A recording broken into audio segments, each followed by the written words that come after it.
fell through the cracks. The air on Nar Shaddaa wasn't breathed.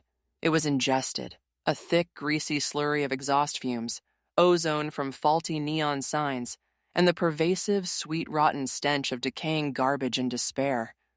In a cantina called the Screaming Womp Rat, Zara Kess waited. At 18, her Pantoran blue skin was hidden under a grimy, oversized flight jacket, the golden markings on her cheeks obscured by engine grease and a deep, permanent scowl. Her eyes, a startling golden yellow eyes, scanned the room with a predatory stillness that belied her age. Across the table, Kael Tehran, 20 years old, human, all sharp angles and tension, nursed a foul-smelling ale he had no intention of drinking. His knuckles were white where they gripped the glass. 3 years. 3 criffing years since the world ended. The memory was an open wound, never scabbed over. The acrid smell of blaster scorches on polished Jedi Temple marble, the screams, not just of the clones turning on them, but of the Force itself, shrieking in agony as the light was gutted. They hadn't been heroes. They'd been rats in the walls. Zara, small and fast, had sliced through a ventilation grate. Kael, following her panicked lead, had used a force shove to collapse a corridor on a squad of the 501st, the blue of his lightsaber flashing for a terrifying second in the smoke. They'd escaped over rooftops, their only possessions the clothes on their backs and their sabers, her unique amethyst purple blade, his standard Jedi-issue blue. Now, those sabers were sealed inside a shielded compartment welded into the belly of their piece-of-shit YT-1300 freighter, the Wandering Star. They were relics, death warrants. "He's late," Kael muttered, his voice low. "They're always late," Zara shot back, her own voice raspy from the cheap spice she'd started smoking to quiet the echoes in her head. The Force, once a serene ocean, was now a storm of dark whispers and phantom pain. The spice helped. It also made her jittery, cruel. Their mark was a Cuso crime lord named Vosk. He'd hired them, through 3 layers of intermediaries, to recover a data crystal from a rival gangster on the lower levels. Simple smash and grab. No questions. Payment, 5,000 credits. Enough to fix the Star's hyperdrive and get them the hell off this rock. Vosk slid into the booth, his reptilian eyes unblinking.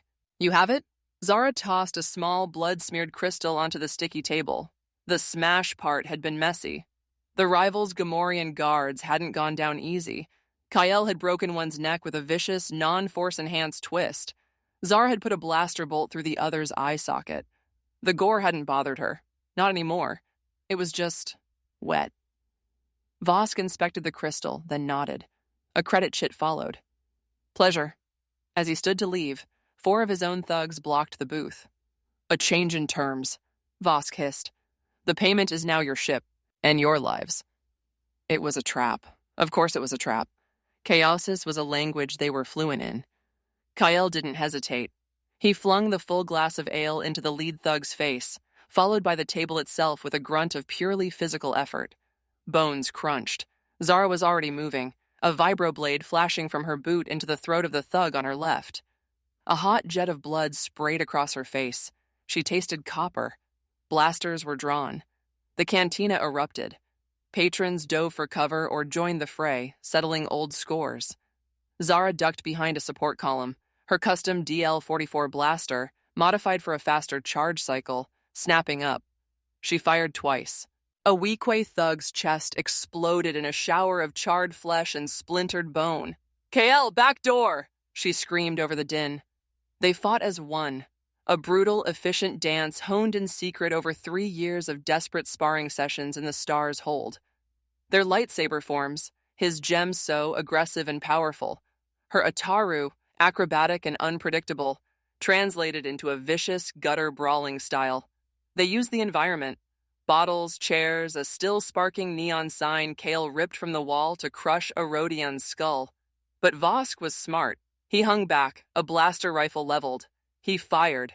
The bolt caught Kael in the side, searing through his leather jerkin and flesh. He cried out, stumbling. A white-hot fury, pure and dark, erupted in Zara's chest.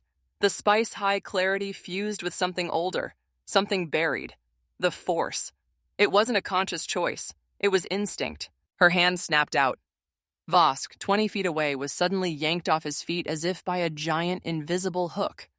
He sailed through the air, his scream cut short as his body slammed into the cantina's transparasteel viewport with a sickening wet crunch. The transparasteel webbed but held, leaving Vosk's pulverized corpse sliding down, leaving a bloody smear. Silence. For a heartbeat. Then the screaming started again. Not from combat, from terror. "Jedi!" someone shrieked. "She's a Jedi!" Imperial doctrine was clear. Any use of force powers was to be reported immediately. The Inquisitors would come. Or worse. "Fuck! Fuck!" Zara spat, rushing to Kael. "Can you run?" "Do I have a choice?" he gasped, clutching his seared side. They staggered out the back into a reeking alley, the sounds of panic and incoming sirens growing behind them. 2 days later, the wandering star limped into hyperspace, bound for the rim world of Teth. Kael lay on the med bunk, shirtless, as Zara carefully applied a colto patch to the ugly blaster burn. "You used it," he said, his voice flat. "I saved your life. You put a target on us the size of a Star Destroyer." "He was going to kill you," she yelled, the guilt and fear twisting into anger. "What was I supposed to do? Let him? Again?" The unspoken again hung in the air. They'd let too many die already. In the temple, on Coruscant, they'd run while their masters, their friends, were slaughtered. "We're not Jedi," Kael said, finally voicing the creed they lived by. "Jedi are dead. Jedi got murdered because they were too busy being noble to see the knife in their back. We survive. That's all that's left." Zara looked at her hands, still faintly stained with Vosk's blood. She'd felt a thrill when she'd crushed him. A dark, satisfying snap in the Force. It scared her. The spice cravings were getting worse, the come-downs harder. The dark whispers in the Force were louder, more seductive. They promised power. The power to never be hunted again. The power to make the people who did this pay. "The Pike Syndicate has a job on Teth," she said, changing the subject. "Arms deal interception, pays 20,000. "Pikes are worse than Hutts," Kael grunted. "Credits are credits. We need them. The Empire isn't paying pensions to former Padawans." He nodded, wincing. The decision was made. Outlaws, smugglers, bounty hunters. Whatever label fit the job. Their lightsabers remained hidden. Their past, a ghost. Their future, a razor's edge between a blaster bolt and the seductive call of the dark side. As the star hurtled through the blue tunnel of hyperspace, Zara went to the hidden compartment. She didn't open it, just rested her forehead against the cold metal. Inside, her purple lightsaber hummed a silent, mournful song. A song of a future that died, and a monster that might be waking up in its place. She took a long hit from her spice inhaler. The ghosts quieted. For now, the game was set, the stakes were their souls, and the only rule left was, don't get caught. The spice was a liar. Its warmth bled away not with a gentle fade, but a violent, shuddering withdrawal. The wandering star's hyperlane hum faded from a comforting blanket to a deafening scream in Zara's ears. She lay in her bunk, a cold sweat plastering her thin shirt to her skin, the phantom taste of blood and ionized air coating her tongue. Then the walls dissolved. Coruscant, Jedi Temple, the last day. The memory wasn't a memory. It was a trapdoor into hell. She was 16 again, small, her violet lightsaber feeling like a toy in her hands. The teaching halls, once filled with the serene murmur of lectures and the whoosh hum of practice sabers, were now a charnel house. The air reeked of ozone, scorched plastoid, and the sweet, coppery stench of opened bodies.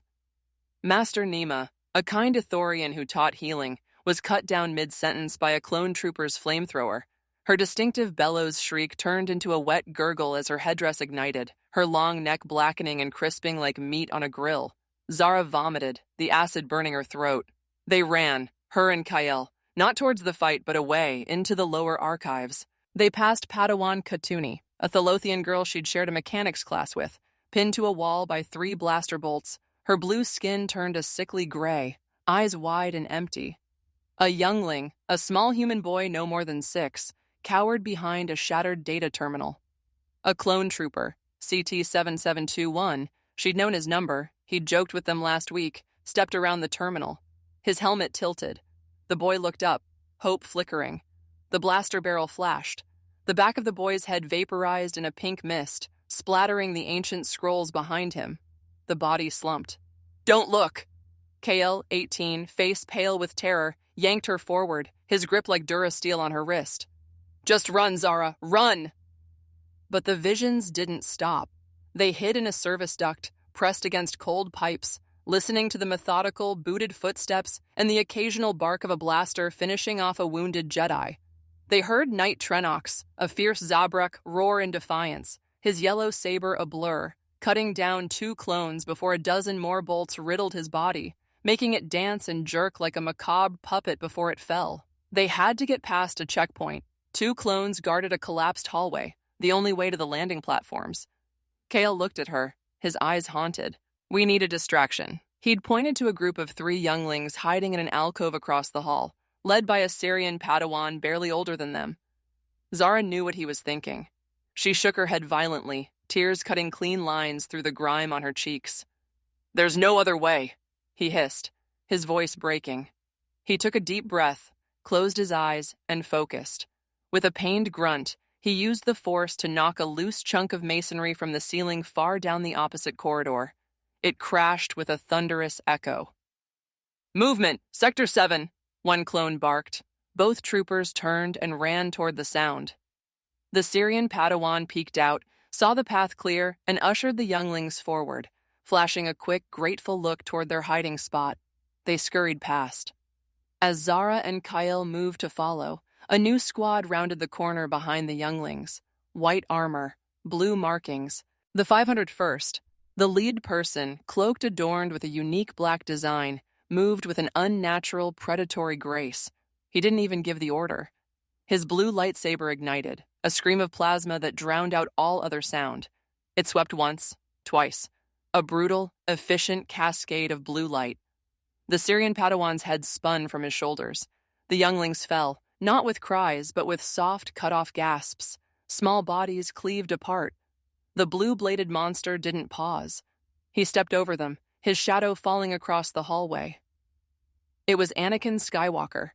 But it wasn't. It was a raw walking wound in the Force, a black hole of fury and pain. Zara's bladder let go, warmth spreading down her leg. She couldn't breathe. Kael clamped a hand over her mouth, his own body trembling so hard the ductwork rattled. Skywalker's cloaked head turned, slowly, scanning. He felt them. He had to. But a scream from another corridor drew his attention. He strode away, leaving the tiny, butchered forms in his wake. They didn't move for an eternity. When they finally crawled out, they had to step over the small, severed hand of a Twi'lek youngling, still clutching a data pad. Zara's foot came down in a pool of something warm and sticky. Present, the wandering star. A scream tore itself from Zara's throat, raw and ragged. She thrashed in her bunk, tangled in sweat-soaked sheets, hands clawing at an enemy that wasn't there. The door to her quarters hissed open. Kael stood silhouetted in the dim hallway light, a blaster in one hand, his face drawn with pain and alertness. He saw her state, the wild eyes, the tremors, the tear-streaked face.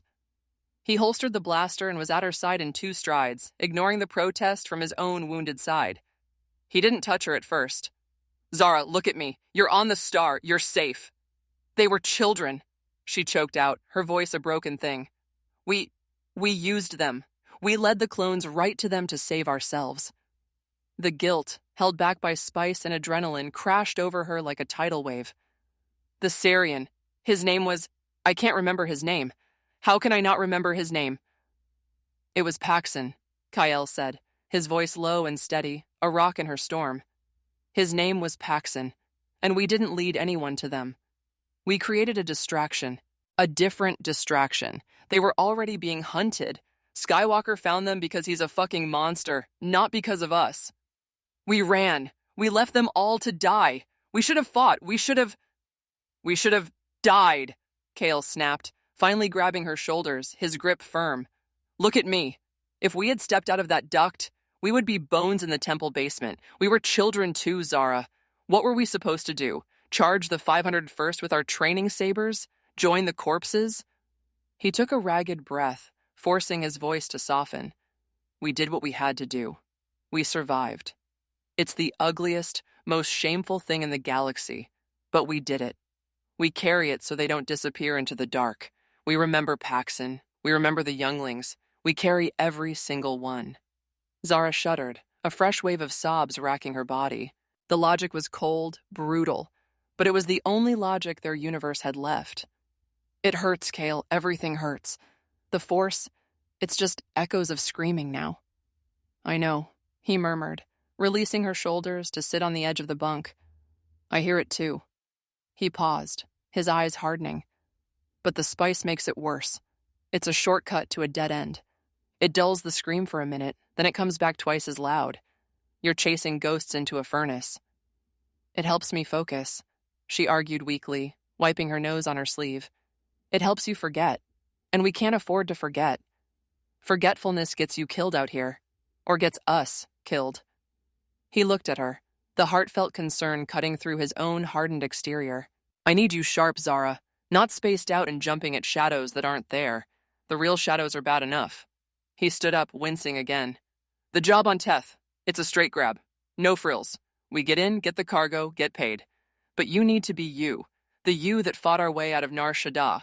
Not the you that's trying to burn your own brain out to quiet the past. He walked to the door, stopping before he left. The past is a debt we can never repay. All we can do is survive another day. And we can't do that if you're lost in a spice haze, seeing dead kids every time you close your eyes. Lay off it. For me, for the star, for the chance to one day maybe do something that actually matters, not just survive. The door hissed shut, leaving her in the humming silence. Zara hugged her knees to her chest, the phantom smells of the temple still clinging to her. She looked across her small cabin at the riveted panel on the wall, the hidden compartment. Her purple lightsaber lay inside, a tool of a dead order, a symbol of everything she'd failed. Kael was right. The spice was a coward's way out. And whatever they were now, outlaws, smugglers, survivors, they couldn't afford cowardice. With a trembling hand, she reached for the small, ornate spice inhaler on her nightstand. She held it for a long moment, feeling its weight. Then, with a snarl of disgust, she hurled it against the wall. It shattered, scattering glittering crystalline dust across the floor. The pain was immediate and immense, a yawning chasm of unfiltered grief and terror. She let it wash over her, drowning in it. This was the price. This was the memory. Slowly, she got up. She walked to the hidden panel and placed her palm against it. She didn't open it. She just stood there, feeling the faint, mournful hum of the crystal within, a tiny echo of the light in a galaxy swallowed by dark. Survival wasn't enough anymore. It was just the beginning. On Teth, they would take their next job, and maybe, just maybe, they'd start choosing which shadows to fight. She splashed water on her face, the cold shock a welcome anchor. When she looked in the mirror, the Pantoran girl was gone. In her place was the ghost of a Jedi, the face of a bounty hunter, and the eyes of an addict staring down the long, dark road to withdrawal. The wandering star sped on towards Teth, carrying its two wounded, furious hearts into the hungry dark of the rim. To be continued.